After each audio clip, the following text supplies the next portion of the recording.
Hello everyone, I'm Dave Thomas, and today I am building the Graduator.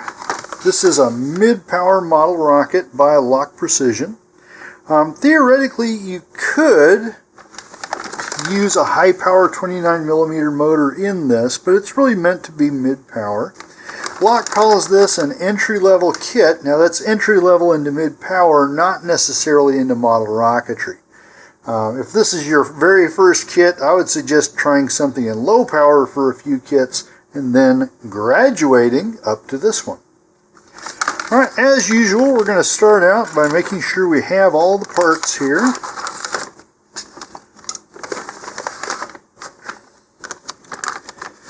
Okay, so in the bag we've got our centering rings and a Kevlar shock cord. We've got plywood fins, our main body tube, and there's more stuff inside of this, so be careful that when you bring this out. There's a coupler inside of mine. Alright, so we've got a coupler there. This is the main body tube. There's also a payload body tube still in the bag. In this package we have the parachute protector,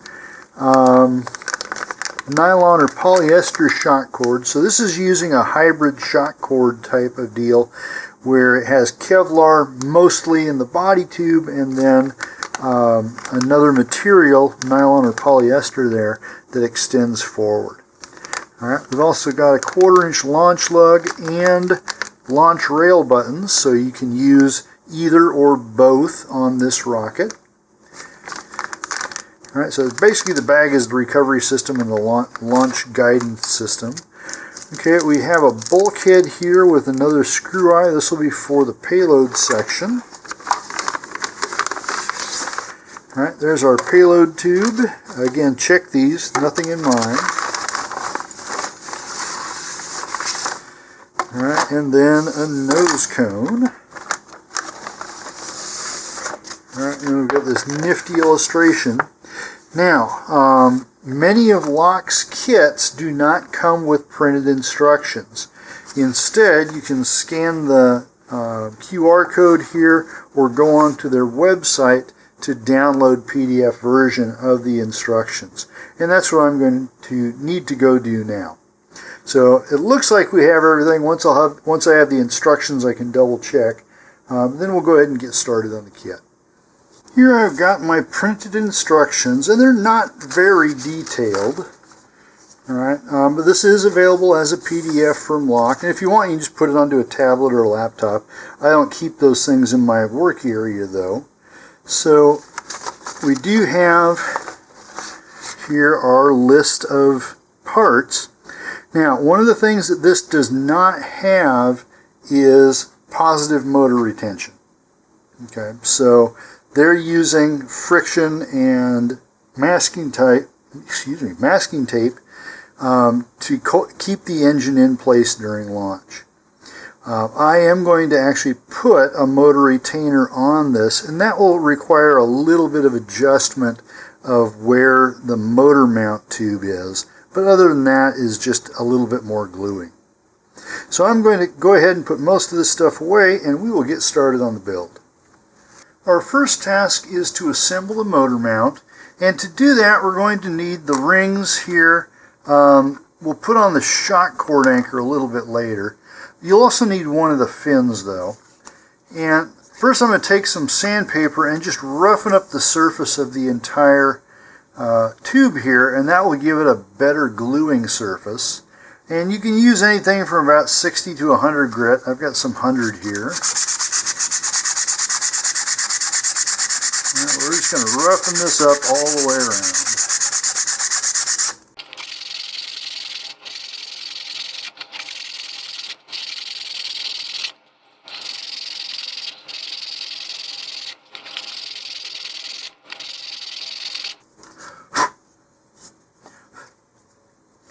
Alright, now I'm just going to friction fit my rings on here.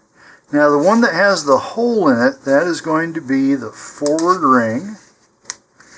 Okay, and it can just initially at least, we'll just put these on with a little bit of tube sticking out, like this.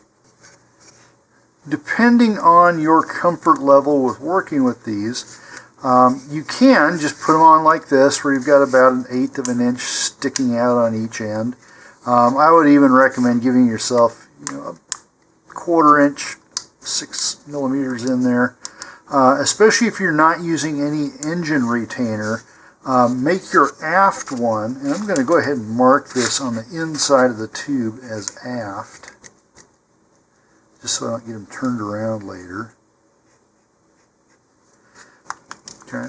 But the way this is going to work is if you're using just masking tape and friction fit here, your motor is going to go in like this, and then you're going to wrap masking tape around both the protruding tube and the aft end of the motor itself, and that's what's going to hold it in. And so if you're going to do that, it actually works better to have just a little more room here than just 1/8 of an inch. Okay, now I'm going to use an Estes 29 millimeter screw mount, and that's going to require a little bit more room. So here's the Estes Pro Series motor retainer here, and they make these for 18, 24, and 29 millimeter motors. So even though this is a lock kit, the Estes one's going to fit. All right, so here I need more space because that tube needs to come up right against that little flange inside there. Okay, so just if you're going to use this type of thing, just use the motor mount retainer as a guide. All right, and then just make that flush on there, and then this will go on like that. Okay, now if you want to, you can go ahead and mount this just like this. My preference, though, is to have those rings right in between the tab areas here of my fin. Okay, so the first thing you can do is simply measure this against a fin tab. So this means I need to come down some more. All right, and the reason I like doing this is it just gives overall a better structural support within the whole rocket. Basically, the whole aft end of the rocket is glued to itself in multiple points this way.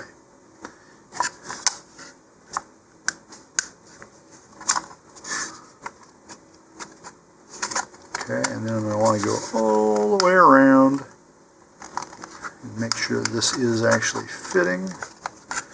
Alright, so as best as you can, make the ring perpendicular to the motor tube. So you can do things like that. Alright, so now this part looks good, but if we take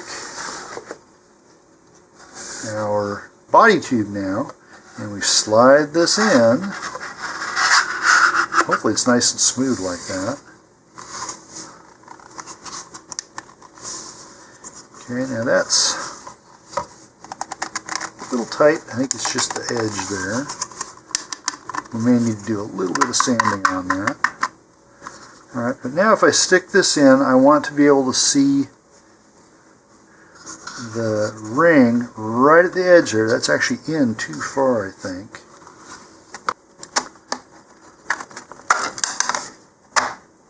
There we go. Okay, so that's nice and snug there, even without any types of glue or anything like that. And that's what we want. Okay, so it looks like everything's going to fit there. I'm going to come back, put my engine retainer back on. That looks good. Okay, so now we have the fun part of trying to get this back out. Alright, with the correct application of a pair of pliers, I was able to get this back out. And so now I'm going to just mark here with a pencil where my rings need to be.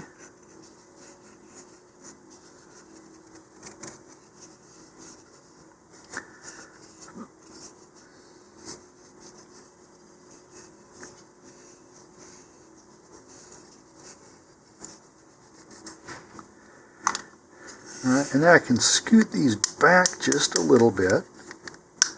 Now if these are really tight and you think they're going to have problems, go ahead and pull that back out and you can sand the inside of the ring. I think I'm going to be okay here. Okay, now the reason I'm trying to make sure that I get this right is I don't want my epoxy to build up on these inside parts of the rings here, or that's going to get in the way of the fin tabs fitting properly. You'll have a little bump there. Okay, so we're going to go in the opposite direction. Here I recommend using some 5-minute epoxy. You can use longer bonding ones, but this should be a fairly good, quick job, and so 5-minute works best. In general, the longer you have for setting time, the stronger it is and more heat resistant. But after building quite a few of these rockets in 29mm, I found the 5-minute is just fine. Okay, so I'm going to whip up a batch here and then we'll come right back.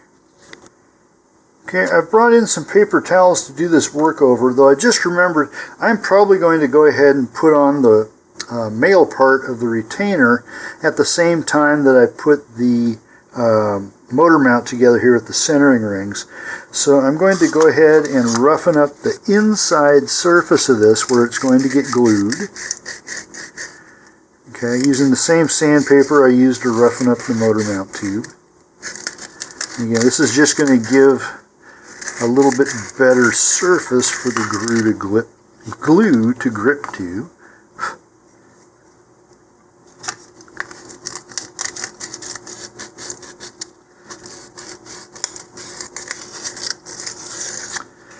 Just like that. Okay.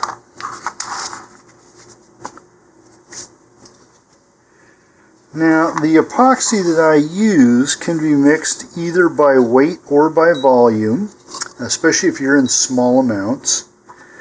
Okay, so I like to do it by weight because I can be much more precise with it. I've got a little disposable weighing boat here. Now, if you don't have a little digital balance, that's fine. You can do this by volume. Alright, but what you want are equal amounts of the two parts of the epoxy. Alright, so I'm going to start with the resin here, and I'm aiming for about 2 grams total.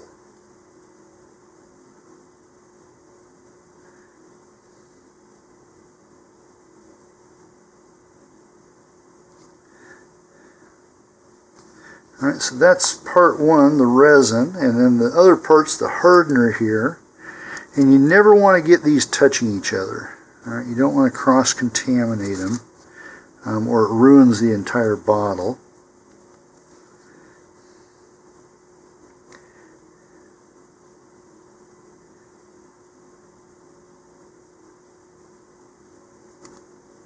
Okay, I've got a little bit over there, but if you're within 10%, you're fine. Now, I'll put on some gloves here. Probably should have put these on before I started. The reason for this is epoxy exposure over a long time, so if you keep getting this on your hands all the time, for example, can lead to allergy-like reactions that can result in breaking out in your skin and things like that. It's probably also carcinogenic, since pretty much everything else is. But here I'm just going to mix this up with a little stick here, the back end of an applicator, until it's homogeneous.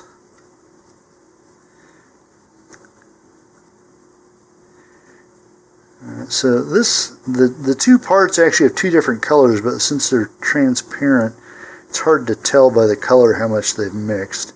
Other epoxies will be like black and gray, and so you mix them together till you get dark gray.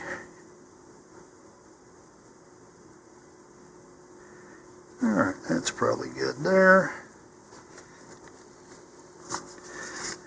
I also like to keep a little bottle of alcohol on hand. Just regular rubbing alcohol is fine. But as long as the epoxy has not hardened yet, you can thin it and clean it up with rubbing alcohol, or just about any other alcohol, as long as it's over about 70%. so I wouldn't waste your favorite scotch on it. Okay, so this is my forward ring. It has the hole in it for the screw eye, and now I'm just going to move that forward until I reach my line there. Alright, now I'm going to come back to the aft ring. Now, if you're not comfortable doing this as quickly as I am, then I would suggest a 15 or 30 minute epoxy. Again, you get a trade-off between how quickly this sets up, and you don't have to worry about it running, and having it set up too quickly before you're really ready for it. Okay, I'll bring that one up to its line.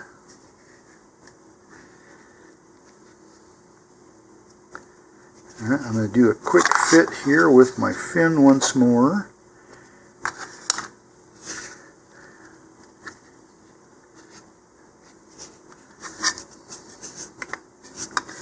Okay, so that forward one needs to come a little more forward. And again, I'm working pretty quickly here because I've only got about 5 minutes of working time. Okay, still not quite there.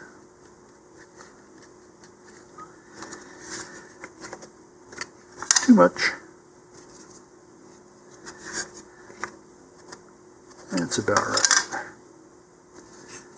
Just a little bit more down there.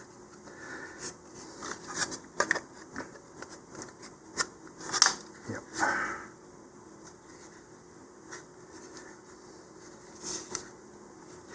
Alright, now I'm going to take a little bit more of my epoxy here, and I'll put it right around the aft end. Make sure it is the aft end here. Now, if you're just going to use the tape method of motor retention, you don't need to do this part. Alright, but I'm going to go ahead now and put on my motor retainer there. I'm going to squash that down flush with it. Alright, I'm going to now recheck my fin alignment. Okay, we can bring this down a little bit more. And I'm getting close to my working time, so I need to do this quickly.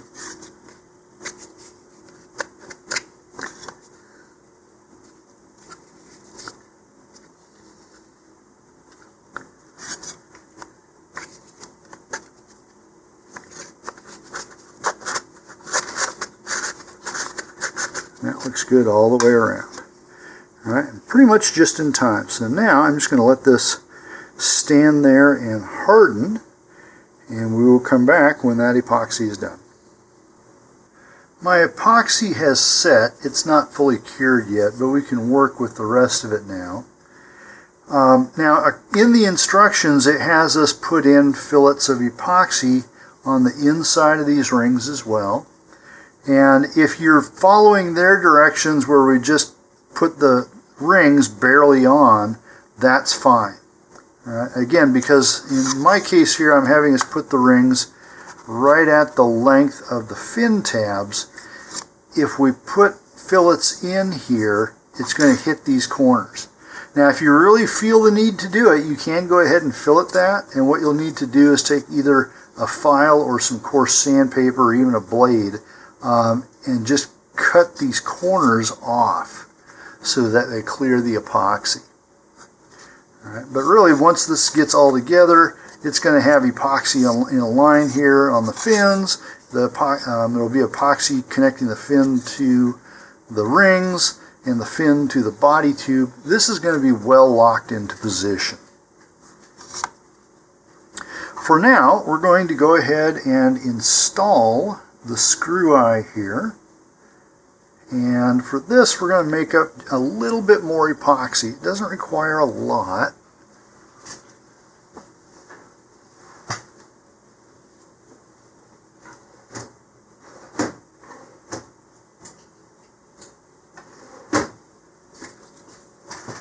All right, unfortunately, the leftover I had from doing the rings has already hardened. This one I'm just going to eyeball it by volume, because I don't need a whole lot, just a little blorp here. That is a metric blorp, by the way.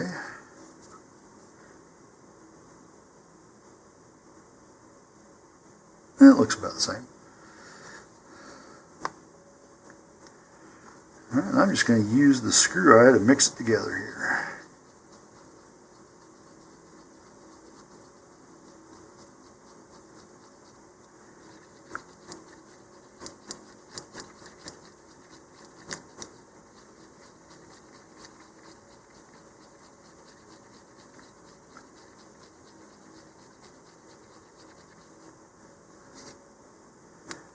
Okay, now I'm going to get a nice healthy blob on the end of the screw eye. Right, and we're going to go ahead and screw that in. Oops.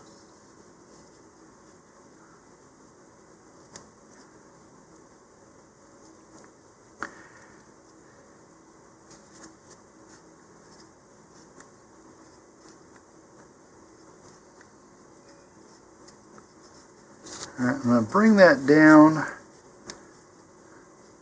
till we have about 1 turn of threads left there. I'm just going to take a little applicator. When I dropped the screw eye, I kind of moved it out of the way. I'm going to take this excess epoxy and build it up there. Okay, and I'm going to take what's left in my little tray here. Put that around the threads on this side. Lock them in place.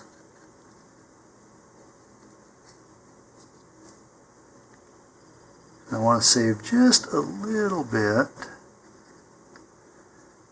here. If I do this quickly, I'm going to take my shock cord .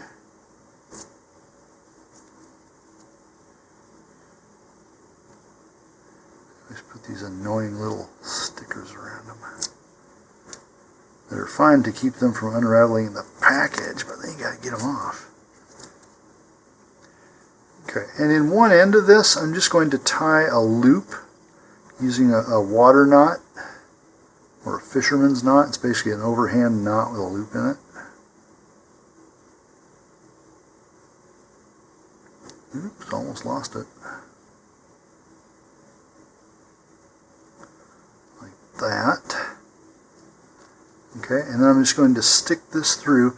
Now note when I stopped screwing this in, you want it to be more or less sideways like that. You don't want it perpendicular. It may bump into the body tube. All right, I'm going to put my loop through my screw eye. Like that. And then I'm going to take the other end of this shock cord. I'm going to feed it through that loop and just pull it taut like that.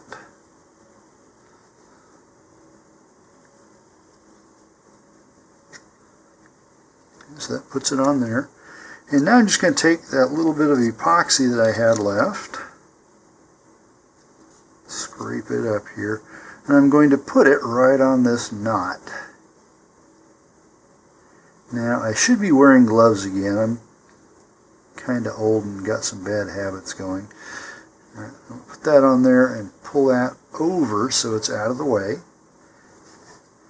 While the epoxy continues to harden on the other end of the shock cord, I'm basically going to do the same thing here.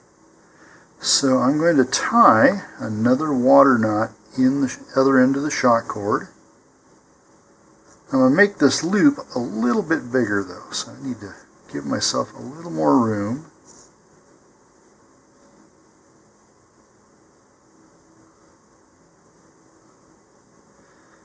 Okay, so I've got a 2 centimeter diameter knot there, about that much is good. And here, if you still have some epoxy left over, you can lock the knot in that way. The other way is you can use some regular viscosity super glue. Let's see if there's anything left in this one.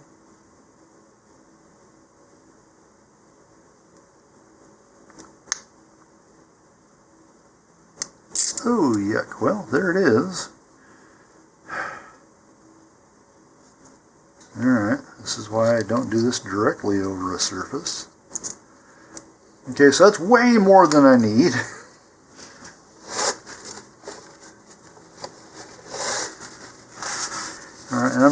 blot out the excess of that on there. We don't need all that. We just want to keep it from unraveling. So set that aside. And now my work mat has a little more super glue on it. It's not the first time. Alright, but once we have this dry and the motor mount is installed, then the woven shock cord that comes with the kit will tie into this loop. While I'm still waiting for the epoxy and super glue to harden on the stuff we've already done, I'm going to call our attention to the nose cone. Now, if you're in a hurry just to get this together and launch it off the launch pad, you can skip this step. But if you're planning on painting this and having a nice smooth finish and things like that, we'll need to do a little work on this. So this is made from polypropylene, and polypropylene is hard but a little bit flexible. It's really strong, but it's also chemically resistant, which means paint doesn't stick to it very well. Also, the molding process in this has left a big seam on either side of the nose cone, and if you just leave it the way it is, it's not going to paint up well. So the first thing I'm going to do is, you can start with between 100 and 150 grit sandpaper, and we're going to knock down this seam. Now there are two components to this. There's a ridge that sticks up, and in places there are little grooves in the plastic. Now what we're going to do now is just sand off the ridges. The grooves, depending on how deep they are, we may be able to sand down to those, or they may require some filler. Okay, and we'll see which one that is as we get closer down. So I'm going to start here. I've got some 100 grit sandpaper, and I'm just going to start sanding on those two ridges.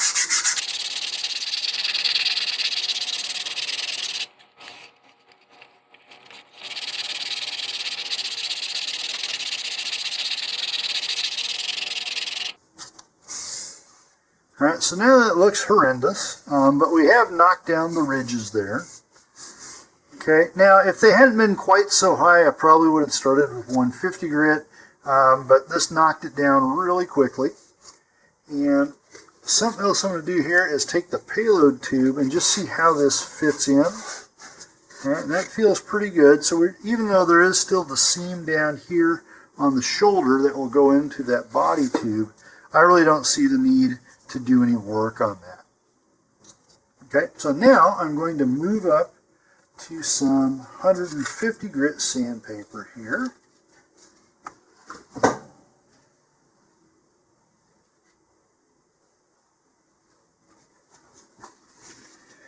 Alright, and I'm going to first work on those seams once more, but now with the 150 I'm going to go all over the surface.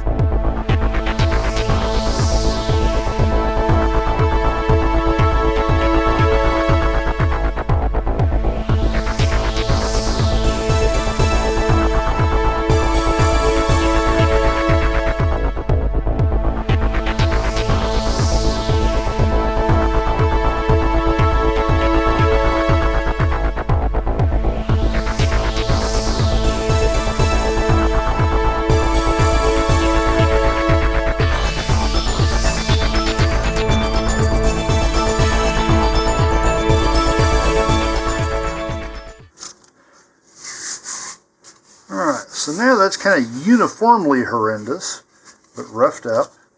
Got a little bit up here on the very tip. Knock that down.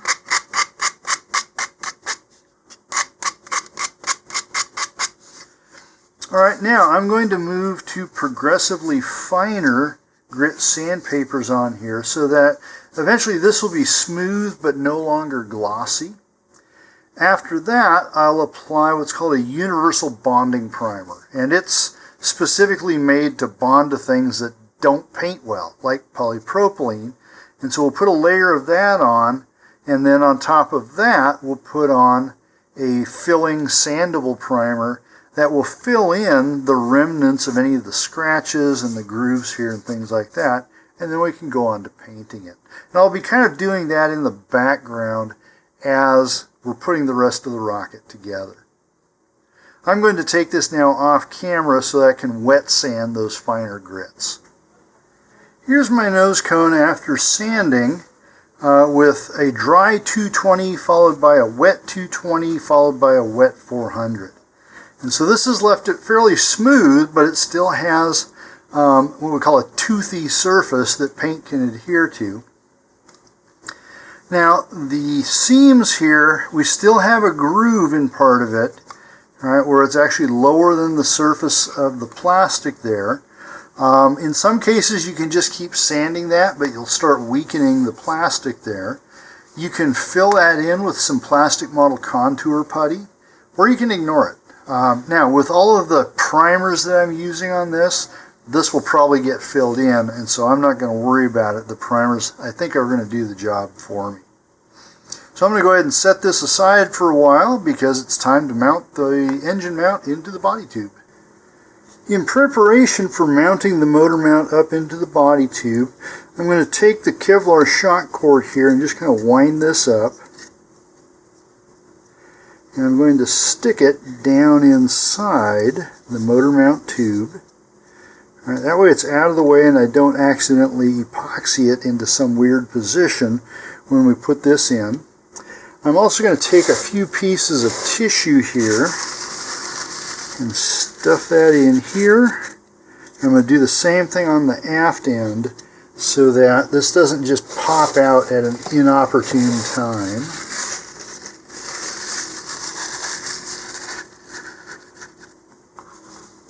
Okay, now I'm going to go put some gloves on again and make up some more epoxy. This is going to require a bit more. I'm probably going to make up about 4 grams worth here, and I'll be right back. Now before we start applying epoxy, I'm going to come back to my body tube and do just a dry fit here again. Alright, now remember this one back here was having a little bit of trouble getting in and out there. And so something we can do is just chamfer that edge a little bit. And you can use a fingernail, but since I've got gloves on here, I'm going to use a dowel. So basically I'm just kind of pressing open that corner edge so that it is easier to accept the rings into it. All right, and then I'm also going to take a little bit of my sandpaper here. And I'm just going to sand this off a little bit.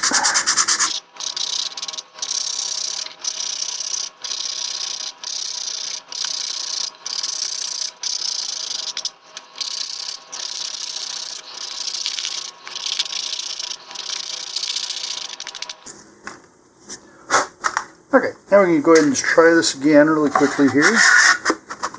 That goes in much easier. Okay, so now I'm going to take my epoxy here. It's mostly mixed already here.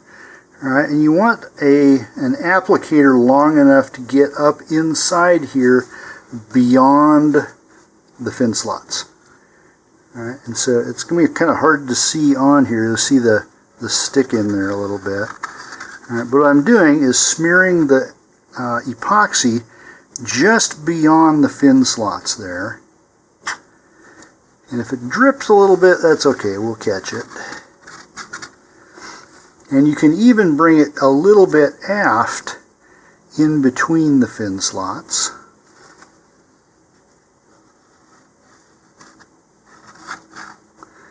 Alright, I'm going to take a look down inside here. I don't know if you'll be able to see it or not.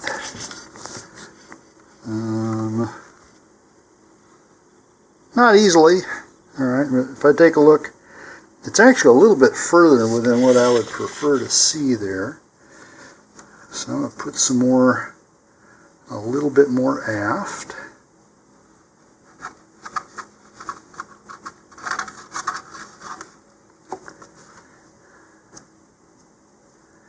Okay, and right now we're not worried about epoxy on the aft end of the rocket.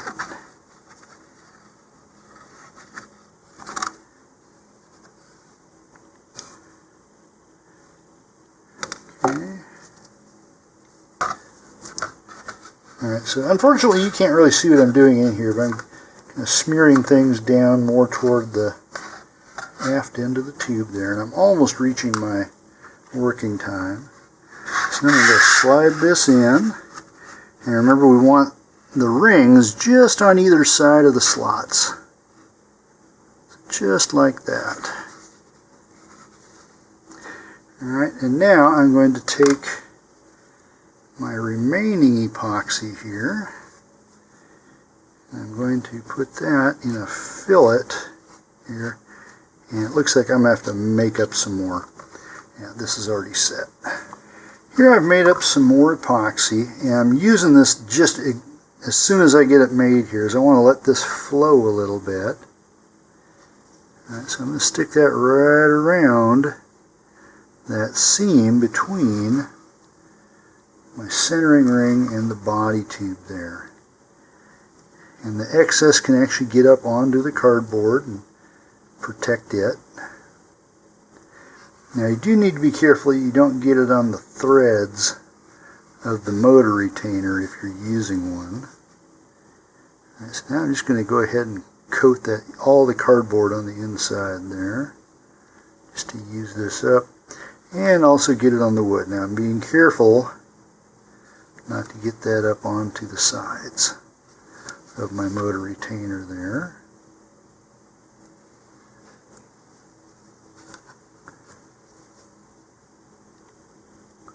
Alright, and now we'll let all of that harden. While the epoxy on the centering rings is hardening here, I'm going to go ahead and start assembling the payload section. So for this you're going to need the coupler here, this bulkhead, and this screw eye. Now you can use epoxy on this, but since this really isn't part of the thrust mechanism of the rocket, this isn't going to be directly receiving any of the forces of the motor. You can use wood glue if you want to on this, or you can use epoxy.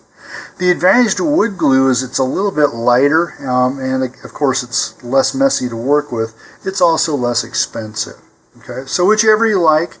I'm going to go ahead and use wood glue on mine. So kind of like we did on the centering ring with the shock cord, I'm going to go ahead and first just screw this in to create some threads on the inside. And then I'm going to dry fit this in. Okay, so the plywood of this actually has just a slight bevel, and so if you stick this part inward, it fits better. Okay, and what we're going to do is we're going to put it in about like that, where we've got just like 1/8 of an inch or so inside there, or about 3 millimeters for the metrically inclined. Okay, and then we're going to just slather this up with glue. Alright, so the first thing I'm going to do here is go and back that out. And here I'm going to use some yellow wood glue, since you can't see it. I don't know for sure, but I've always kind of intuitively guessed that the yellow stuff is a little bit stronger than the white stuff. I may just be fooling myself here. Alright, so I'm going to put a little blob of glue on that side, a little blob of glue on this side.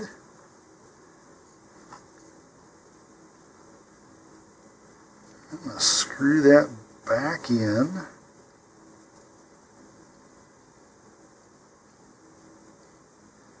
And like I did before, I'm going to go till I've only got about 1 turn of thread sticking up over here. Alright, and then we'll put a whole bunch of glue back in here.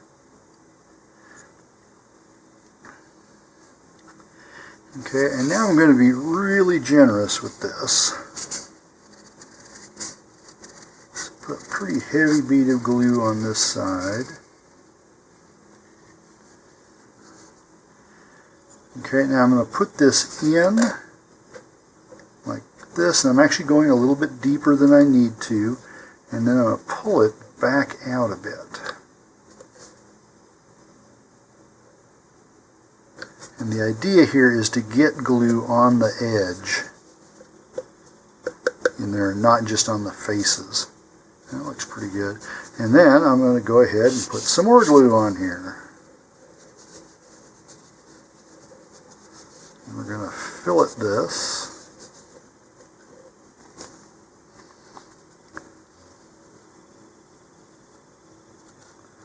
All the way around. And if you want, you can go ahead and bring it out and just coat that whole wood surface with the glue. Because it will be getting hit by ejection gases. Okay, now the way this is built, if you wanted to, you could set this up for dual deployment. I actually want to use the payload bay for research purposes, so I am not going to do that. And if you're just doing this as an entry into mid-power flight, don't even worry about two-stage recoveries, dual deployments. Okay, now look down in there. It's actually trying to run forward. So here what I'm going to do is I'm going to let, since this hopefully is not too runny, I'm going to let it dry like this so the glue that I can't control so much down in there will go back down into the bottom. Now the glue is not completely dry, but it is set enough that we can work with it. And the next thing we have to do here is just mark the center of this coupler. So it's a 6-inch coupler. We're going to make a mark here at 3 inches.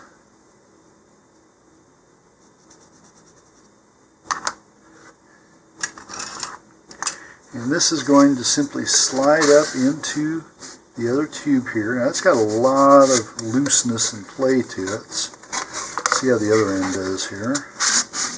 Other end's a little more snug, so we'll go with that. Okay, I'm going to go ahead and do a little bit of a chamfer here with my thumbnail. Alright, this too, you can use either wood glue or epoxy.